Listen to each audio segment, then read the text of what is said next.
ID में झूठे कागज लहराए गए। कभी वजीर आजम की कुर्सी पर मुसल्लत एक शख्स सुबह दोपहर शाम झूठ बोलता रहा, तोहमतें लगाता रहा, इल्ज़ाम लगाता रहा और ख़ुद 4 साल जो अपनी कारकर्दगी है वो पाकिस्तान की आवाम के सामने महंगाई, बेरोज़गारी, माशी तबाही, कश्मीर फरोशी, खारजा पॉलिसी की तबाही की शक्ल में जो हर रोज़ हकायक पाकिस्तान की आवाम के सामने आ रहे हैं, उससे ये बात जाहिर होती है कि जो साजिशों की बात कंटेनर पर चढ़कर की जा रही है, अदारों को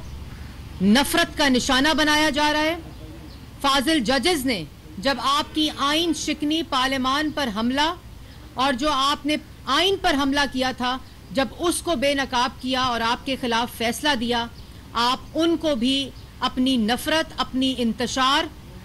और अपनी झूठी सियासत की नज़र कर रहे हैं। और ये वजह सिर्फ इसलिए है कि कोई शख्स पाकिस्तान की आवाम इनसे इनकी कारकर्दगी ना पूछे। और अभी कुछ चंद लम्हे पहले टीवी पर खबर आई कि सहाफ़ियों के साथ इमरान खान साहब ने गैर रस्मी गुफ्तगू की है और उस गुफ्तगू के अंदर उन्होंने कहा है कि हम चीफ इलेक्शन कमिश्नर के खिलाफ रेफरेंस ला रहे हैं क्योंकि उन्होंने हल्का बंदियों में ताख़ीर की और क्योंकि उन्होंने जो लोकल गवर्नमेंट बॉडी इलेक्शंस थे और जो सेंसस के अकॉर्डिंगली हल्का बंदी होनी थी वो चीफ इलेक्शन कमिश्नर ने नहीं की, इसलिए हम उनके खिलाफ रेफरेंस ला रहे हैं। तो मैं पाकिस्तान की आवाम को ये बताना चाहती हूँ कि इमरान खान साहब चीफ इलेक्शन कमिश्नर और चीफ इलेक्शन कमीशन के खिलाफ रेफरेंस इसलिए ला रहे हैं कि 8 साल से ज़ेरे इल्तवा फॉरेन फंडिंग केस का फैसला हाई कोर्ट के ऑर्डर के मुताबिक 30 दिन में आने वाला है। और जो पिटिशन हाई कोर्ट में, ये याद रहे कि ये रेफरेंस इमरान खान साहब जो गैर रस्मी गुफ्तगू कर रहे हैं और चीफ इलेक्शन कमिश्नर के खिलाफ ला रहे हैं, वो इसलिए ला रहे हैं कि इमरान खान साहब ने, असद उमर ने हाई कोर्ट के अंदर पिटिशन की जिसका 1 अप्रैल को फैसला आया। और वो पिटिशन क्या थी कि जो दस्तावेज हैं उनको पब्लिक ना किया जाए, जो डॉक्यूमेंट्स इनकी चोरी, इनके डाके, इनकी फॉरेन फंडिंग और इनकी मनी लॉन्ड्रिंग के सामने लाई है स्टेट बैंक ऑफ पाकिस्तान, कोई जमात नहीं, कोई मुखालिफ नहीं, इनकी स्टेट बैंक ऑफ पाकिस्तान, इनके हुकूमत के होते हुए जो इनका डाका और जो गैर कानूनी फॉरेन फंडिंग है, मनी लॉन्ड्रिंग हुई, वो जो पाकिस्तान की आवाम के सामने लाई है, तो पिटिशन थी कि उसको पब्लिक ना किया जाए और अकबर एस बाबर साहब को वो डॉक्यूमेंट्स तक रसाई ना दी जाए। क्यों रसाई ना दी जाए? क्योंकि आपकी चोरी पकड़ी गई है, जो मैं अभी बताऊंगी। और 1 अप्रैल को इस्लामाबाद हाई कोर्ट ने ना सिर्फ पाकिस्तान की आवाम को बताना चाहती हूँ कि 1 अप्रैल को जो ये पिटिशन लेकर गए थे, और ये कोई 100वीं पिटिशन थी जो इन डॉक्यूमेंट्स को पब्लिक रखने, पहले पिटिशन होती रही कि इलेक्शन कमीशन की जुरिस्डिक्शन नहीं है, फिर अब ये पिटिशन जो रेफरेंस ला रहे हैं वो लेकर गए हाई कोर्ट में कि डॉक्यूमेंट्स पब्लिक न किए जाएं और अकबर एस बाबर को रसाई न दी जाए। 1 अप्रैल को न सिर्फ ये पिटिशन मुस्तरद की हाई कोर्ट ने, बल्कि हुक्म जारी किया, फैसला दिया, इलेक्शन कमीशन को 30 दिन में 8 साल से ज़ेरे इल्तवा केस 30 दिन में फैसला करने को कहा। और यह भी कहा कि अगर फॉरेन फंडिंग ममनुआ, जो कानून इजाजत नहीं देता, अगर वो किसी पार्टी ने ली है तो उस पार्टी को भी सजा मिलेगी, उस पार्टी के चेयरमैन को भी सजा मिलेगी और इस सूरत में उस पार्टी पाकिस्तान तहरीके इंसाफ को सजा मिलेगी, कानून के मुताबिक मिलेगी और इमरान खान साहब को सजा मिलेगी गैर कानूनी foreign funding case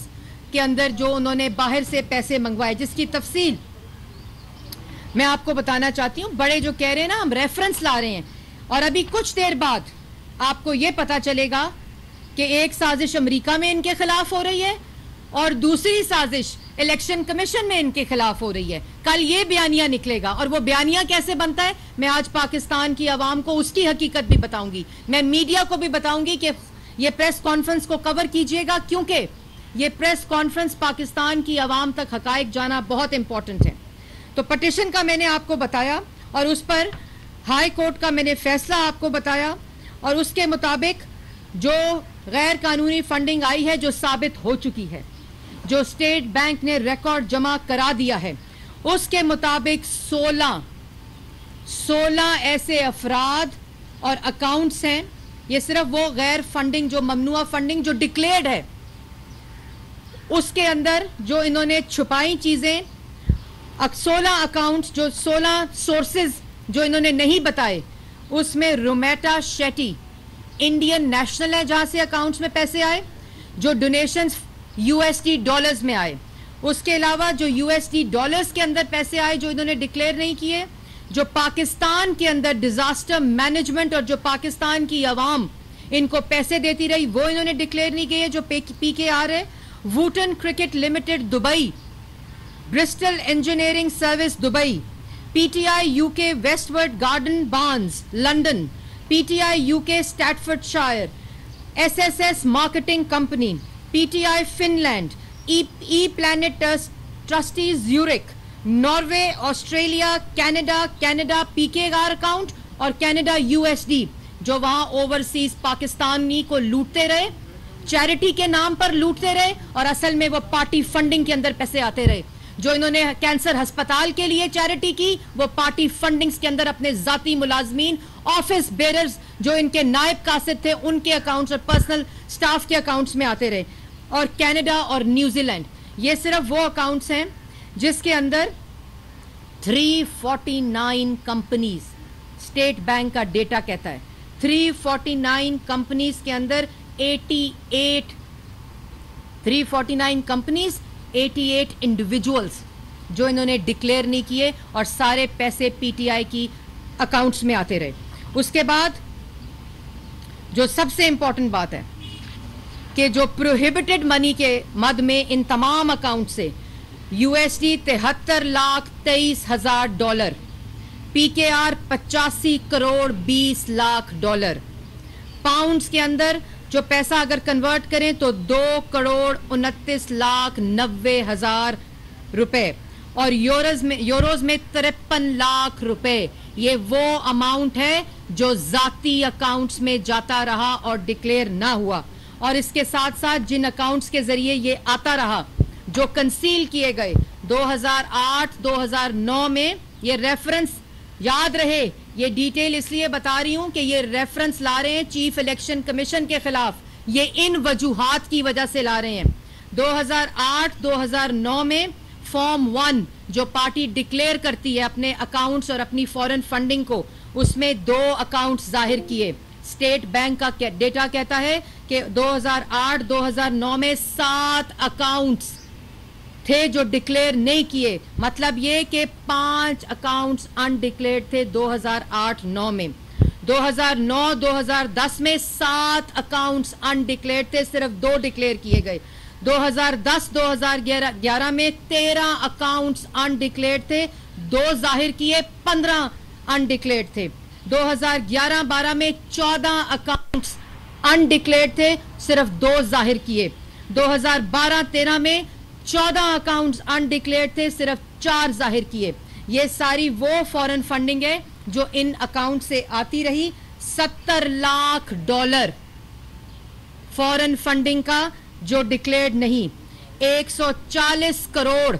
foreign funding का जो डिक्लेयर नहीं। ये है केस मनी लॉन्ड्रिंग का, ये है केस फॉरेन फंडिंग गैर कानूनी, जो कि अभी कल का बयानिया होगा कि मेरे खिलाफ चीफ इलेक्शन कमिश्नर ने साजिश की, मेरे खिलाफ चीफ इलेक्शन कमीशन साजिश कर रहा है। इन्होंने हुकूमत चलाई ऑपोजिशन को जेलों में बंद करके, इन्होंने हुकूमत चलाई मीडिया को गोलियां मार के, पसलियां तोड़ के, अगवा करके, प्रोग्राम्स को बंद करा के, मीडिया की जबान बंदी करके, इन्होंने हुकूमत चलाई अदालतों पे हमले करके, इन्होंने हुकूमत चलाई अदारों पे हमले करके। और यही वो वजह है कि इस वक्त भी ये वो साजिश साजिश का राग अलाप रहे हैं कि सबके ऊपर प्रेशर डाला जाए, आज अदारों के खिलाफ नफरत फैला रहे हैं। और उसकी हकीकत भी मैं आपको बताना चाहती हूं जो बहुत ही इंपॉर्टेंट है और आप लोगों को पता होना चाहिए कि जितनी नफरत, ये जो फॉरेन फंडिंग केस इस वक्त 30 दिन में फैसला आना है और ये हाई कोर्ट का फैसला है कि 8 साल हो गए, ये 8 साल हो गए इस केस के अंदर कोई फैसला नहीं आया। और इमरान खान साहब ने आज तक ये जितनी इनकी चोरी सामने आई है, ये चोरी स्टेट बैंक ने अपने दस्तावेज से पकड़ी है। इन्होंने आज तक कोई दस्तावेज इलेक्शन कमीशन को जमा नहीं कराया और उसके बाद कभी प्रेशर डालते हैं अदारों पे, कभी गालियां देते हैं, कभी नफरत अंगेज बयानात देते हैं, कभी कहते हैं साजिश हुई। इनके मुताबिक डोजियर आया 6 तारीख को और 27 तारीख को कागज लहराया गया। और एक और बात बताना चाहती हूं जो हकायक पाकिस्तान की आवाम को बताए जाएंगे, जो साइफर इनके हाथ में आया, जो झूठा साइफर इन्होंने लहराया जिसमें साजिश की कोई बात नहीं थी, उस झूठे साइफर में भी वो साइफर फॉरेन मिनिस्ट्री के जरिए नहीं आया था। वो साइफर सेक्रेटरी ने दफ्तर में सील्ड एनवेलप दिया अपने वहां जॉइंट सेक्रेटरी को और कहा कि ये एसएपीएम को देकर दिया जाए, जो एसएपीएम थे। और ये एडिशनल सेक्रेटरी अमेरिका के जरिए भी नहीं आया। और जो डॉक्टर लू हैं उनको इन्होंने 16 अप्रैल को इन्होंने, जब वो डोजियर आया, 16 मार्च को इन्होंने एम्बेसी के अंदर जो अमेरिका में पाकिस्तानी एम्बेसी है वहां इनको की नोट स्पीकर बुलाया एक तकरीब में, जो इनको धमकियां दे रहा था, जिसके साइफर के ऊपर इन्होंने पाकिस्तान और एक तूफान खड़ा किया हुआ झूठा। वो इनके दफ्तर में फॉरेन मिनिस्टर के इनविटेशन के ऊपर एम्बेसी के अंदर की नोट स्पीच 16 मार्च को कर रहा था। ये इतने बेशरम लोग हैं, इनको ये नहीं पता कि ये तमाम हकायक फाइल्स के रिकॉर्ड का हिस्सा है। और ये भी मैं बताऊं कि जिन अकाउंट से फॉरेन फंडिंग जो रेफरेंस ला रहे हैं, उसके बाद तोशा खाना की चोरी, तो आपको समझ आ गई कि तोशा, और मैं जो नफरत अंगेज चीजों के हकायक है वो 1 मिनट में बताती हूं। चोरी पकड़ी जाए तो धमकियां दो, चोरी पकड़ी जाए तो गालियां दो, चोरी पकड़ी जाए तो सजाई मौत की चक्कियों में डालो, चोरी पकड़ी जाए तो झूठे इल्जामात लगाओ। अभी कुछ देर में कल आपको पता चलेगा कि एक साजिश इनके खिलाफ इलेक्शन कमीशन में भी हो रही है। एक साजिश तोशा खाना के अंदर जो 14 करोड़ की मालियत की चीजें 3 करोड़ के अंदर उन्होंने रिटेन की। लेकिन इससे बड़ा गुनाह क्या किया,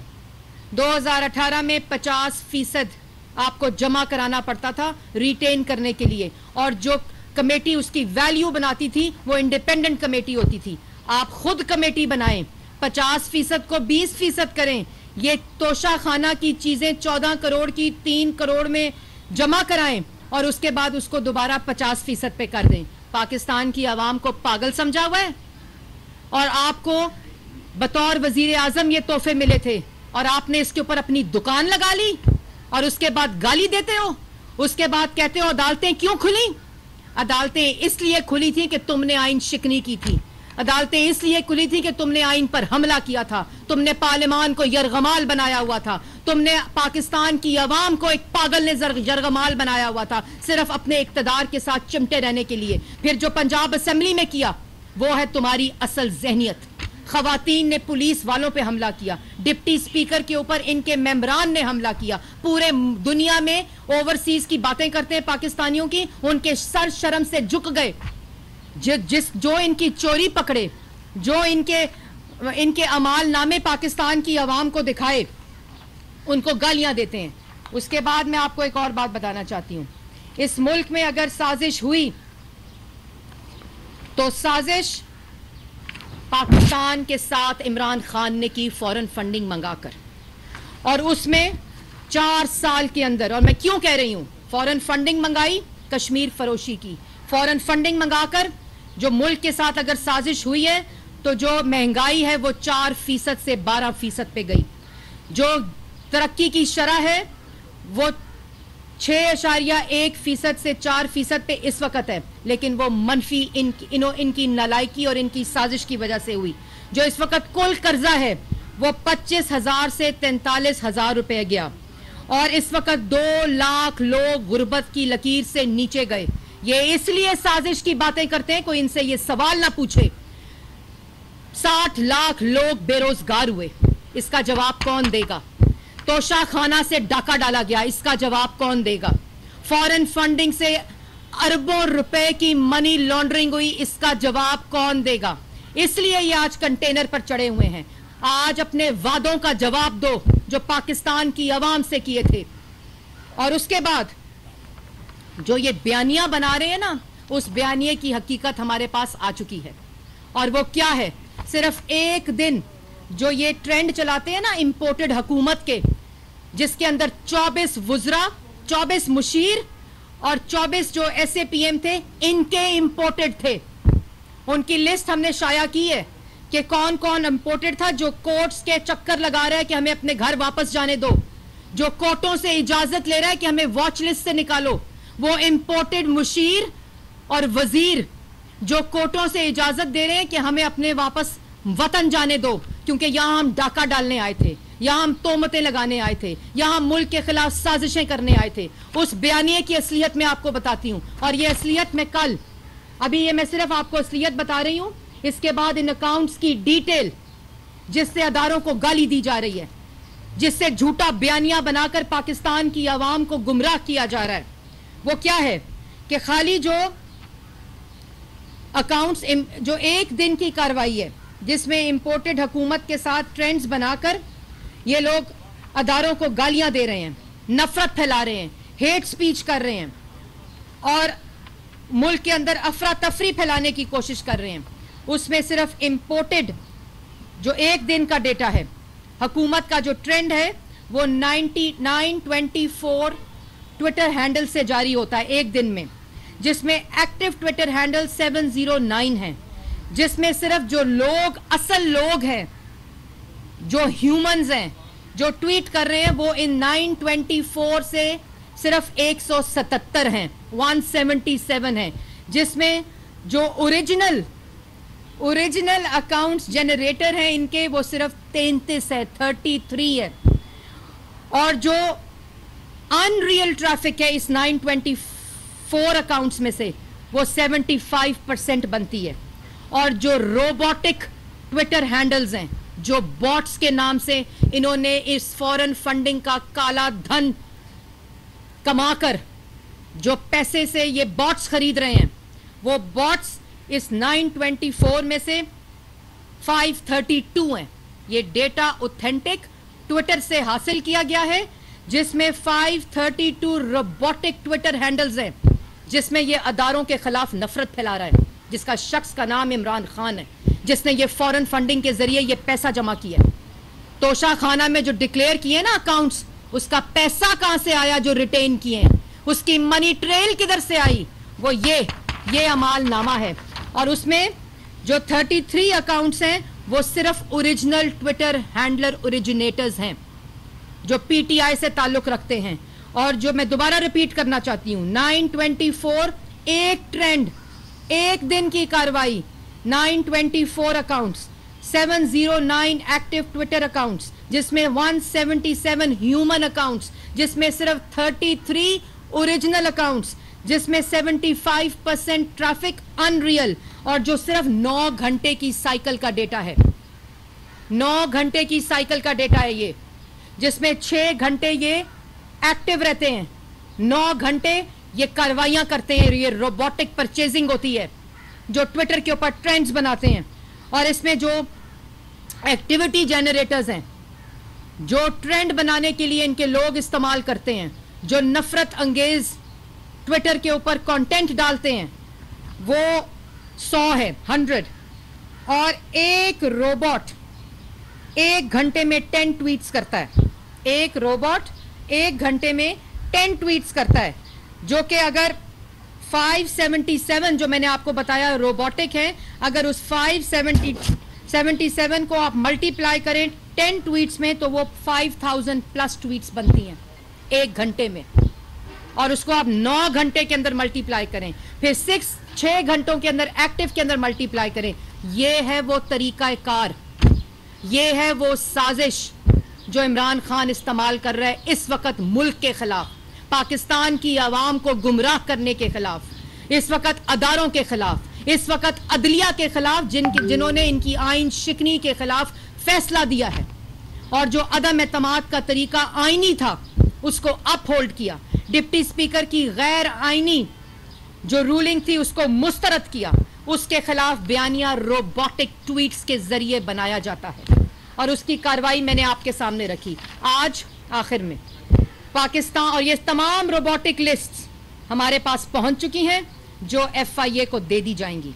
क्योंकि ये रोबोटिक ट्वीट्स जो हैं ना फ्रीडम ऑफ एक्सप्रेशन में आती हैं, ये सॉफ्टवेयर के जरिए जनरेट की जाती हैं और मुल्क के खिलाफ गलाजत बकी जाती है।